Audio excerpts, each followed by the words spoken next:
നവി മുംബൈയിൽ നേപ്പാളി കുടുംബം അബോധാവസ്ഥയിലായത് വിഷം കഴിച്ചാണെന്ന പ്രാഥമിക നിഗമനം. 2 കുട്ടികളടക്കം 5 അംഗ കുടുംബത്തെയാണ് അബോധാവസ്ഥയിൽ കണ്ടത്. സംഭവത്തിൽ 22-കാരനായ സന്തോഷ് എന്നയാൾ മരിച്ചിരുന്നു. ശ്രീനാഥ് ചന്ദ്രൻ മുംബൈയിൽ നിന്ന് അപ്ഡേറ്റ് ചെയ്യും. ഗുഡ് മോർണിംഗ് ശ്രീനാഥ് ചന്ദ്രൻ, എന്താണ് വിവരം?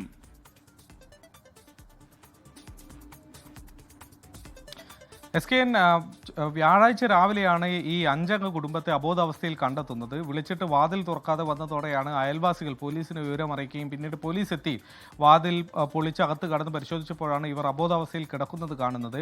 3ഉം 4ഉം വയസ്സുള്ള കുട്ടികളടക്കം ആണ് ഈ 5 പേർ. അവരെ ആശുപത്രിയിലേക്ക് എത്തിച്ചു. പക്ഷേ അതിലൊരാൾ 23 വയസ്സുള്ള സന്തോഷ് എന്നയാളുടെ മരണം ആശുപത്രിയിൽ വെച്ച് സ്ഥിരീകരിക്കുകയും ചെയ്തു.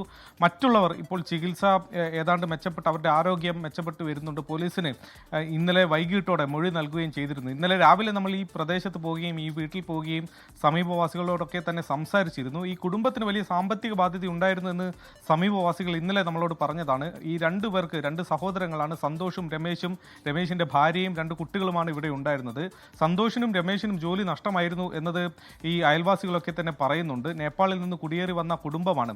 പോലീസ് പറയുന്നത് ഈ സന്തോഷ് വിഷം കലർത്തി, ഭക്ഷണത്തിൽ വിഷം കലർത്തി എന്നതാണ്. രമേശ് വൈകിട്ട് മട്ടൻ വാങ്ങിച്ചു വന്നിരുന്നു. അത് പാചകം ചെയ്തത് സന്തോഷായിരുന്നു. അതിനിടയിൽ സന്തോഷ് ഇതിൽ വിഷം കലർത്തിയിരിക്കാം എന്നതാണ് പോലീസിന്റെ നിഗമനം. ഏതായാലും പോസ്റ്റ്മോർട്ടം റിപ്പോർട്ട് അടക്കമുള്ള കാര്യങ്ങൾ കൂടി പുറത്തു വന്നാലാണ് ഇതിലൊരു ഔദ്യോഗികമായ സ്ഥിരീകരണത്തിലേക്ക് പോലീസിന് എത്താൻ കഴിയുക. പ്രാഥമികമായി പോലീസ് വിഷം കഴിച്ചുള്ള മരണം എന്നതാണ് സ്ഥിരീകരിക്കുന്നത്. ഒപ്പം കുടുംബത്തിലുള്ളവരെ കൂടി കൊല്ലാൻ അദ്ദേഹം ശ്രമിച്ചു എന്നതാണ് മനസ്സിലാക്കാൻ പോലീസിന് ഇപ്പോൾ കഴിയുന്നത്.